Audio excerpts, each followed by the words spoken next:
Welcome to Scale Her Up, the Female Entrepreneurs Show with me, Brenda Hector. I'm a business growth specialist helping business owners to develop themselves and grow their businesses so they can achieve their goals and enjoy the lifestyle they dream of. I'm also on a mission to revolutionise the entrepreneurial landscape for women in business. In every podcast episode, I interview someone who has an inspiring story or some great advice for women aiming to start or scale their businesses. If you're new to the show, take a moment to subscribe and please check out the previous ones after listening to this. We've got an awesome community on Facebook. Just search for Scale Her Up and join in. So I'm delighted to have Ciara Stockeland with me today, all the way from just outside Nashville. Yes, that's right. That's awesome. Thank you for joining me here on the Scale Her Up podcast. Thank you. Really good to have you here. So Scale Her Up, it's all about our business experiences as women. Tell us your story. How did you get into business? Yes. So I am a third generation entrepreneur. My grandfather and my dad both owned their own business. So it was just very natural. I was always around small business. And when it came time for college, I just didn't really know how I could fit myself into a traditional box, but I was always thinking of ideas. And so it just naturally came about that I opened my own business. So the first business that I had was a theater company. Built that for about 10 years and just worked with students on acting, theater, classical theater. And then when I got a little tired of the nonprofit scene, decided my next venture would be retail. And so in 2006, I opened my first retail store and grew it from there. Tell me about this retail store. So it was a high-end maternity store, is that right? Yes. So I'm from a really small town in North Dakota, actually. We're a couple hours from the Canadian border. So it's very cold and there's not a lot to do, not a lot of people. And so when I wanted to open a retail store, I knew I would need a niche, something that would set me apart and make me really different in the community. And we didn't really have anything for expectant moms or babies, that was really different other than big box or chain stores. And so my first store was a high-end baby and maternity boutique. And then I had the opportunity about 6 months later to open a second concept, completely different designer outlet boutique and sell through some truckloads of overstock product. And so I had two stores at the same time within a year, right next door to each other. So I was busy and I had a 2-year-old and a 4-year-old. So very busy mom. Yes. But I really found that the designer outlet boutique appealed to the masses. So while the high-end maternity store was beautiful and it was fun and it was my dream child, the other store made money. And so that was my first lesson as an entrepreneur, to not always follow what we want to do, but to listen to the customers when they are telling us what they want with their dollars. And so we combined the concepts, and then Mode, which was the designer outlet, my second idea. That's the one that I built and grew and franchised. That's fantastic, because I was about to say, so the maternity clothing, did that come from your own experience? And clearly yes, it's because you had 2 small children at the time. Yeah, so I think there'll be a lot of people that are thinking of getting into a business and they see a market that they would like to be the customer for. Yes, absolutely. And fascinating that your learning was that just because you wanted it, not everybody wanted it. And yes. And I would say that's one of the hardest lessons for entrepreneurs to really take to heart, because we have in our mind what we expect our business to look like, but we have to listen to what our customers want. And sometimes that lines up, but sometimes it doesn't. And it's the business owners who are willing to listen to their customers and pivot and change that thrive and survive. Absolutely. Yeah. Market research is key, isn't it? Yes. So then you became a franchisor. Yeah. Which is another business model, which I did not realize at the time, but franchising is very difficult. It's very cost intensive, uses a lot of capital. And suddenly I found myself not doing what I loved, which was working with customers and buying product and working in my store. I was managing many franchisees building out operations manuals, becoming, a director of operations, if you will. So that was an interesting period as well. But built it and franchised it, and then ran that for about a decade. And as that wound down, ended up selling that brand, and then went on to build my next concept. So I'm definitely a serial entrepreneur. I don't know if that's good or bad, but I always have ideas. That's fantastic. Just tell me a bit about this selling the franchised business then. Yeah. So not how I would have expected my journey to go. Again, another lesson I was learning. So as I built it and franchised it, it ended up that some of our franchisees wanted to leave the system and do their own retail concept. And so through a series of events, we ended up winding down the brand. And one of our last remaining franchisees purchased the brand from us and kept that going. So it's still running to this day in her community. And so as I sat and just reflected, it was a very difficult time because I had envisioned this, 100-store franchise brand, and I had this idea in my mind. And as it wound down and this perceived failure, and what do I do with that as an entrepreneur? It was a very interesting time to just sit and reflect and think, what was all of the learning and the experience and the connections? What were they all for? And that's where this new idea was born of, let's, instead of sitting and wallowing in grief of what I thought would happen and where I ended up, what if instead I took my experience and I created something that I really enjoyed doing? And so I launched my next concept, which I designed to build and sell. I wanted to build that one and sell it. Did that in about 18 months. And then I'm now in my coaching business, and that's where I've settled in for a bit now. You mentioned the perceived failure. Yes.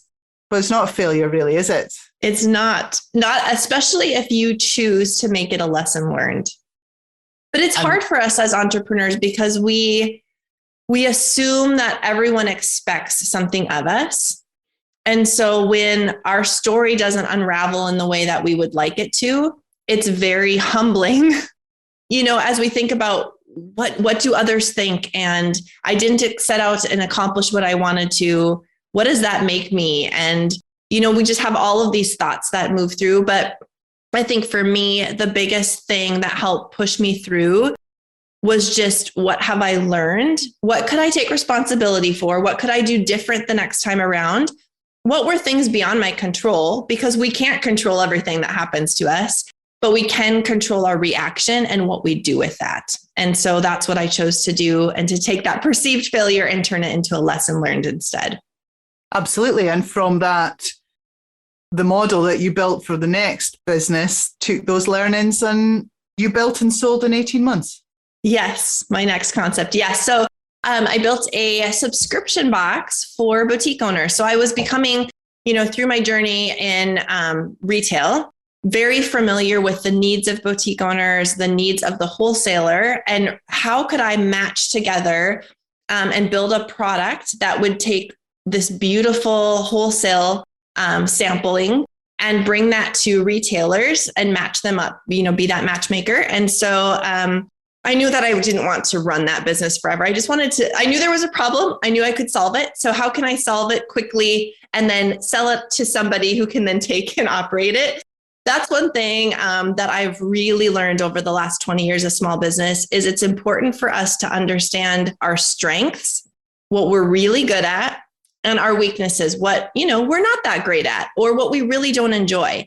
And I love solving problems. I love building and launching businesses. I don't love the day-to-day operation. And so I knew I needed to build it, sell it, pass it on to someone else that loves the operation side, and then move on to my next venture. Well, that's fascinating. And I guess for a lot of people starting up, they don't know that that's the part that they're not going to enjoy, because it does feel really exciting getting started and building it up and making your idea a reality. Yes. But yeah, I'm totally with you with the sometimes the hamster wheel, once you get on it, is not the fun part. Yeah. The first lesson, I didn't realize I was learning this lesson, but looking back now, hindsight, I was probably 13, 14, 15, somewhere in there. And I had this little, so I've always had some sort of business, even when I was a child. And so I would knit these beautiful little sweaters for, babies or whatever. And so I would knit these beautiful items, and then I would go out to local boutiques and ask if they would like to purchase them, send them a sample and whatever. And I got an order, my first big order, from a store in Beverly Hills, California. And I was so excited. I think she ordered 12 little sweaters. And then I thought, oh, now I have to knit them all, So it was, and I should have learned, but, I was young. But that's when I realized that I love the selling. I love the creating. I don't necessarily love all the doing. So how can I build a business in the future where I can do the selling, the creating, that side of things, and then either hire those operational people or pass it on to someone that would be much more operational than me? Brilliant learning there, because there will be the people that do like the doing. Yes. And don't like the selling.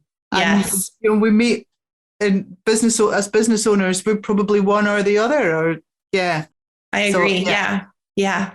And I didn't always do a great job of finding those team members that could offset my strengths, realizing that this is what I'm really good at.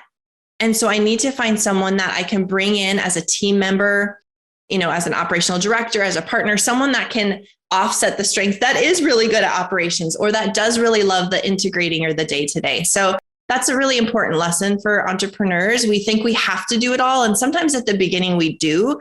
But how quickly can we get to a place where we can bring in people that have much better skill sets for certain areas than we do, and then hire for that and delegate? What's your lesson in terms of bringing in the right people? How do we find, how can we be sure we got the right people coming in? Yeah, that's hard. I think for me, it would be slowing down to really identify what I need. I tend to move really quickly. So, I like your personality, I'll hire you. But slow down, Ciara, and think about what you really need. And does this person really fit? And then I think when we do hire or bring them in, if we notice that's not a good fit, taking care of that right away. Because that's something else that we do as entrepreneurs. We wait far too long with team members, employees, vendors, suppliers, to move them around, to hire, to fire, right? To get rid of people. We're very optimistic, small business owners. And so we always think we can fix people. So if I just give them more time, they'll change. But a person's personality and their skill set usually is what it is. And so when we identify that something's not working, it's important to fix that right away, not to wait. Yeah, I totally agree with you there. Yeah, you're award winning as well. Yeah, what does that mean to you to be given a small business award? Yeah. I would say this is something I've been working on, celebrating the wins. I don't do a very good job. So when you ask me what it means, that's an interesting question, because I feel like you win an award, you get to an achievement, and I just move on. What's the next thing? What's the next thing on my list? Instead of just settling in, and I've been asking myself, what does this mean? So it's interesting that you would ask me. I think now looking back, I'm just really proud of the work that I've done as an entrepreneur, even though much of it's been a rocky road.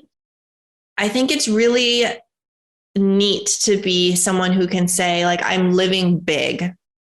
What I want to try, I try. What I want to accomplish, I work towards accomplishing.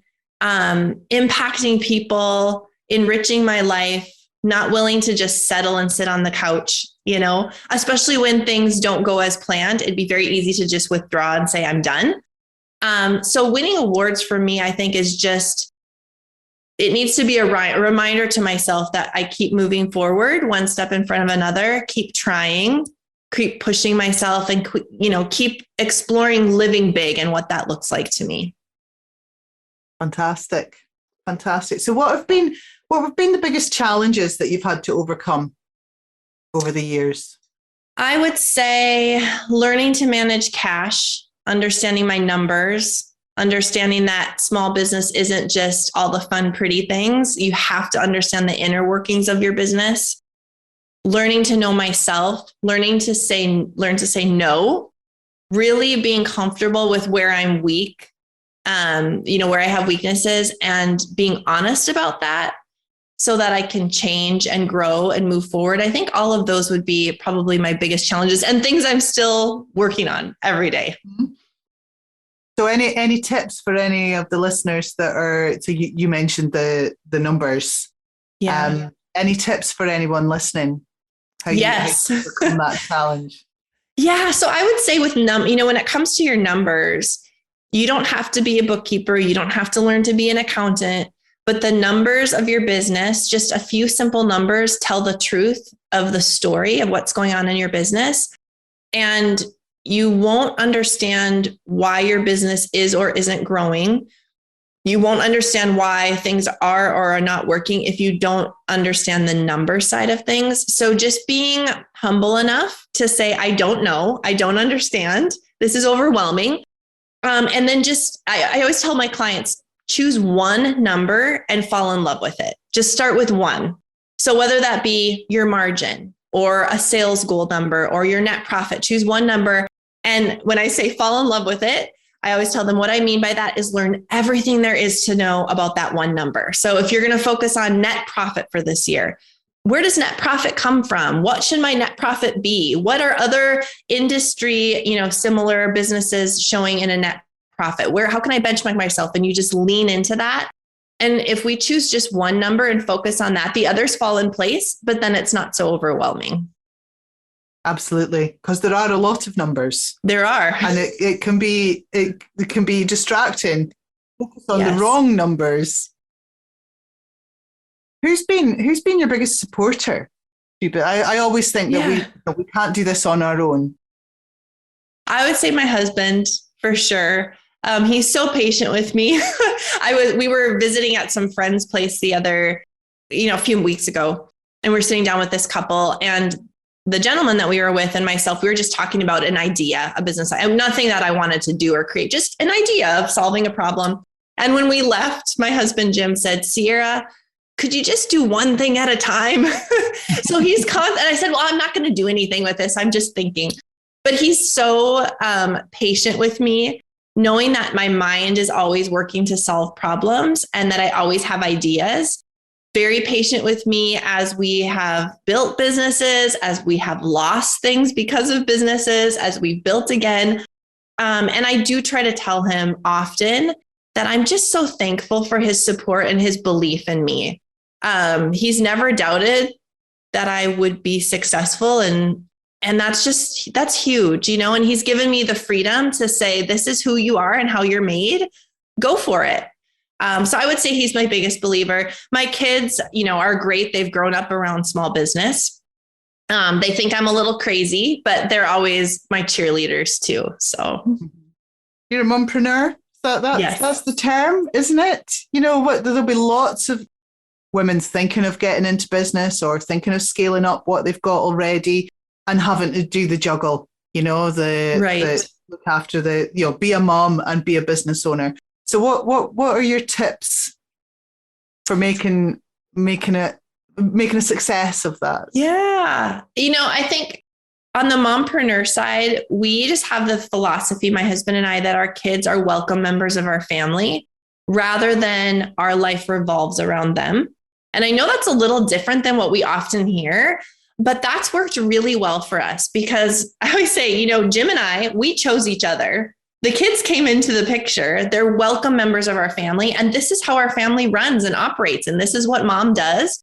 My kids went with me to so many bank meetings and employee or customer meetings. They helped out in the back of the store. They've counted inventory. They've stuffed envelopes. And that's just part of who our family is and what we do. And so I think for moms, don't feel bad or guilty about bringing your kids into your business. Welcome them in, show them the skills, let them learn, let them fail, even in your business, let them try things, because it really does enrich their future life. Even if they never go into business, my kids understand a work ethic. They know what's on the line for small business owners. They appreciate small business because of what they've seen. So that would be my word of advice. Just bring your kids along for the journey. And don't feel bad about that. That's a really good message, actually. And I think maybe over the last year or 2 years, since we've had many more people working from home and having to juggle the homeschooling and all that sort of things, the presence of kids in business is, they are more present in business Yes. than probably have been in the past. So yeah, I mean, because not everybody would welcome them. Right. Did you come across that? Where they never would show it. I mean, I'm sure there was people who thought, oh my goodness, this kid is in the meeting, or, but I think I just assumed this is just who we are and what we're going to do. And I went in confidently. It's like a funny illustration, but it's like wearing a hat. I don't feel like I look good in a hat, and you see these women and they wear hats and it looks so cute. I feel like to look good in a hat, you have to be confident. You put it on and you just start like, this looks great on me, and you go out the door. And if you don't have that confidence, you don't feel like you look good in a hat. And I think the same thing with my kids. This is just who we are, and it's okay. And so just having that confidence, I never even really noticed if people liked or didn't like it, because that was just how we did things. And the same with your business. You got to have the confidence to look good in your business. And yeah. I really like that analogy. I'll use that again if that's okay. Absolutely. Go for it. We're in business to make money. What should we concentrate on? Make the most money out of our businesses. You've had a few different businesses, so you've got a few learnings there for us. Yes.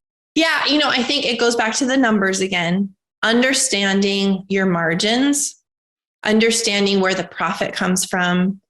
I'm a Profit First certified coach. And so I work with all my clients on the Profit First method. So understanding how to manage your cash, pay yourself first. I worked for so many years for free while I was bringing in and paying amazing salaries to a whole team of women. I did not take a steady paycheck. That's ridiculous. I will not do that again. If I cannot get paid, I'm not going to keep hiring and, spending money. And so just learning the nuts and bolts of your business when it comes to the numbers, having those non-negotiables that you will pay yourself. And what does that look like? And then what do you need to make in your business so that you can pay yourself? But we have to understand the profits, the margins, and just the flow of how money comes in and out of our business instead of running our business on what happens to be in our checking account that week or that day. Yeah. And it's important, to understand your financials and to get that profit and loss and look at the balance sheet. But you have to remember that that's always looking backward, right? So when we look at a financial, we look at a P&L, that's history. We can't change what's on that P&L, but we can take that profit and loss. We can look at the past and then use that to shape the future. Like you said, looking forward, planning, budgeting. What metrics do I need to hit and how am I going to do that? Really important in our business that we have to do both of those things. For anyone listening that's not familiar with Profit First, it's, read the book by Mike Kalowich. Is that? Yes. Hard last name. Yes. Just search for it. Profit First. It's an amazing book. We've read it in my clients book club. It makes such a difference to your business. What about the scaling and selling? We'll go back to that. If somebody's of that mindset, I want to start something, scale it up and move on, making a profit. What do they need to focus on? First of all, knowing the end, having the end in mind, really important. And even more defined than I want to sell it. Like, what do you want to make? When do you want to sell it? Who's an ideal buyer? Think of those things way ahead of that actually happening, because those then become filters for yes and no's along the way. So as you're building your business and you have an opportunity to bring in a new client, well, would this make sense though to a potential buyer? Or you have an opportunity to bring in a new product line. Will this be good for the sale of my business or not? So having that end in mind and then using that as a filter to say yes or no as you grow, really important. And then I think, again, the numbers, having really good, clear financials so that when you have a potential buyer and you sit down with them, you can say, here is the financial set for my business. It's clean. It's clear. It tells you everything you want to know at a glance. You don't want to get to a place where you're ready to sell and you have boxes of receipts and nothing's been cataloged correctly, and maybe you're not even making a profit, you want to know those numbers exactly. So making sure that your financials are really clean all along the way will be important also. And that's going to help you get the best value when you sell, isn't it? Yeah, maximum dollar. Yeah. Yeah. How do we get the maximum dollar or the maximum pound? Yeah, I think, having clear financials is huge. Really having everything outlined in the financials. So having a good bookkeeper, an accountant, tax accountant that can make sure that your assets are all, in place. So for an example, I work with retailers. Their biggest asset for the most part is inventory. They need to know exact value of inventory, and that needs to be on their balance sheet. And most of the time when I meet with a retailer for the first time, there's no inventory and the asset value of it anywhere in their books, because they feel like, oh, it's an expense because I bought it and sold it. It's not an expense though until you sell it. So it's an asset. And so what is the value of that inventory at any given time? So making sure that your assets are all outlined, that will give you maximum dollar. And then just having history. So you can show a potential buyer, like, here's where we started. Here's the projection of forward growth. Here's where we've come. Those are going to be things that are going to give you that blue sky where you can say, here's the potential of the business. You can get value from that potential as well. But you have to be able to show the history and the story of your business. That's brilliant. Thank you. Sometimes we get, I know my clients have, we get a bit bogged down with all the operational stuff, and it can get chaotic and messy, if you like. Do you have any tips for anybody that feels that they've just got too much going on? Yes. So, and this kind of goes back to your question of being a mompreneur and wondering, like, if someone's thinking of leaving corporate America and opening their own business, or they're thinking about scaling up and going full time finally, or this idea of messy and all the things going on. So one of my biggest tips would be to learn to manage your time well. As an entrepreneur, we have our cash asset, right? So that's important, but time is a really important asset to us as well. And no one will manage it for you. You have no boss when you are an entrepreneur. And so you need to learn to manage your time. And so really being diligent about, I like to say, be a good steward of the time that you have, to ensure that every minute spent is either a revenue generating minute or it's just a well-spent minute out of your day. That's going to be, huge. So when you're feeling really overwhelmed and out of control and you have all these things going on, go back to the drawing board, do an exercise similar to like a food journal, where if you were, going to go on a weight loss journey or a fitness journey, you would journal out all your food for a week and see where and what you're eating. Do that with your time. Sit down for a week, literally journal out every time and all the projects you're doing throughout the day, and then see where there's inefficiencies and block those time, do some time blocking with those activities. And when you feel like, okay, this is real, and I do this continually, I feel like it's good. And then I'm like, okay, I'm feeling a little bit scattered. Sit down, do the exercise again. So be a very good steward of managing your time. That's going to make a big difference. Couldn't agree more. Time, it's the most valuable resource we have. Yes. When we spend it, we can't get it back. You spend it free, you can make some more. But yeah. Absolutely. So you're a coach now, coaching business owners, retail business owners, particularly. Yeah, because that's where your expertise is. I'm a business coach also. Did you have a business coach while you were on your entrepreneurial journey? So I had never had a formal business coach. I had mentors, intentional mentors. So use them very much like business coaches. Honestly, I didn't even know business coaching was a thing. I didn't even know it was an option for me. So I was always reaching out to people much smarter than I, and asking them, can I have 30 minutes of your time to ask you business questions? SCORE is an organization here in the United States that offers free business coaching. So I did have a SCORE mentor, a SCORE coach, but never a paid coach. However, now I do. So now I see the value. I recently completed an Ironman, and the first thing I did when I signed up for it was to look for a coach, because I've never done an Ironman before. I don't know how, I don't know the ins and outs. I want someone who's done it successfully to coach me. I'm working on writing my first book. I have a coach for that, someone that's much wiser than I am and who has written several books. So there is so much value in finding someone who, yes, they cost a little bit, but the money they can save you because of all, think of all the mistakes that I've shared with you all that I have made. I can spare my clients all of those things. And so while they might pay me for my coaching service, the money that they can save by just avoiding the pitfalls and the potholes are huge. So coaching is it's phenomenal. And I will always have a coach now going forward. Absolutely. Me too. And yes, so many people, you're still meeting them, I'm still meeting them, that are going, oh, what exactly is that? How exactly does a coach help? Yes. So we need to get the word out that a coach in your business is like a coach in your sport or your health and fitness. Yeah. Absolutely. Yes. Yeah. Well done on the Ironman then. Thank you. Yeah, I completed it. I finished it. My coach, was a big part of that because she told me exactly what I needed to do in order to complete it. So it was an amazing experience. So what's the next challenge then?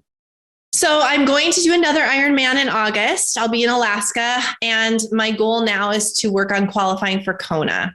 So I have to beat my last time. I can't just let that sit. So the next challenge is to do an Ironman again, but a little bit faster. And what about business then?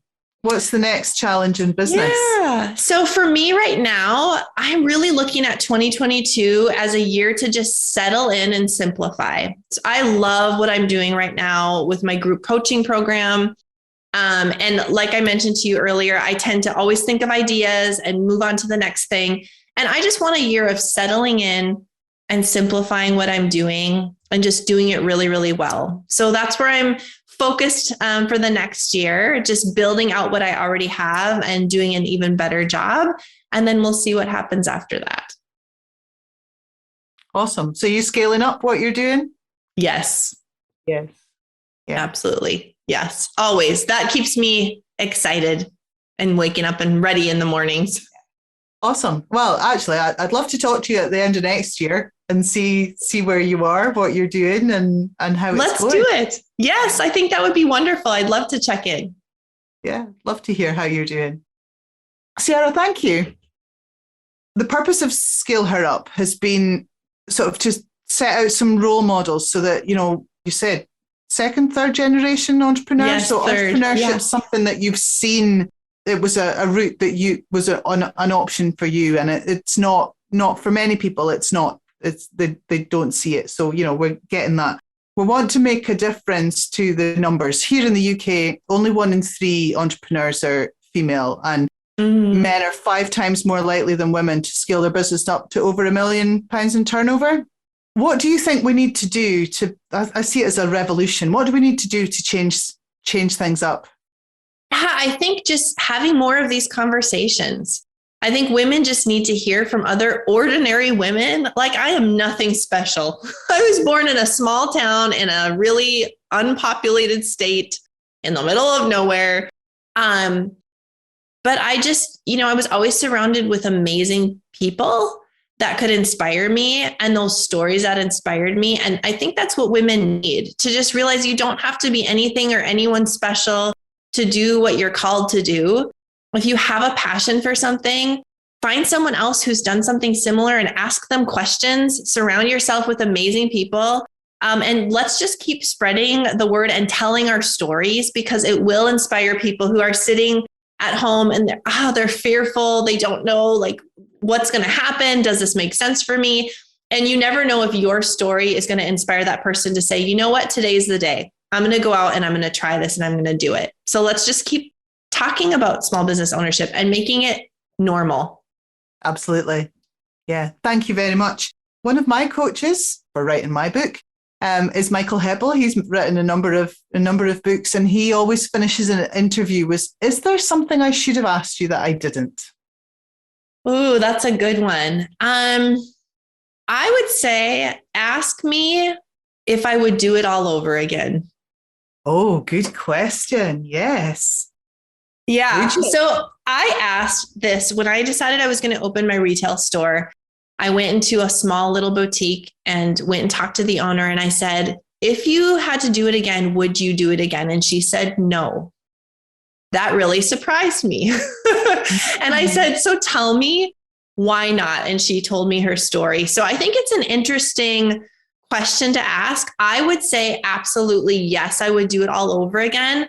But what I would tell myself if I could the second time around was that caring about what other people think is not something I should focus on. I think I was very distracted and made a lot of wrong choices because I was always worried about what other people would think of me instead of doing what I knew what was best for myself or my family. And so I would do this again, but I would do it with more wisdom the second time around. And more confidence, maybe, to wear that Much more confidence, which you can only get if you fall down a lot of times. But yes. Yeah, it's fantastic. Thank you, Ciara, for being on the Scale Her Up podcast. I'm really grateful for your time and for telling your story. And I'm sure you're inspiring and motivating my listeners and your clients and lots of people over there in the US of A too. Yes, thanks for having me. I so appreciated the conversation. Thanks for listening to Scale Her Up, the Female Entrepreneurs Show. Don't forget to subscribe so you don't miss any future episodes, and please join our Facebook community at Scale Her Up. Please connect with me, Brenda Hector, on social media and drop me a message to let me know you're enjoying the podcasts, or even better, pop a wee review on iTunes. I'm going to finish by reminding you, only 1 in 3 UK entrepreneurs are female, and men are 5 times more likely to scale their business to over 1 million in turnover than women. If we started and scaled our businesses to the same extent as men, it would add 250 billion to the UK economy and provide millions of jobs. Ladies, you can do it, and we're going to make a massive difference.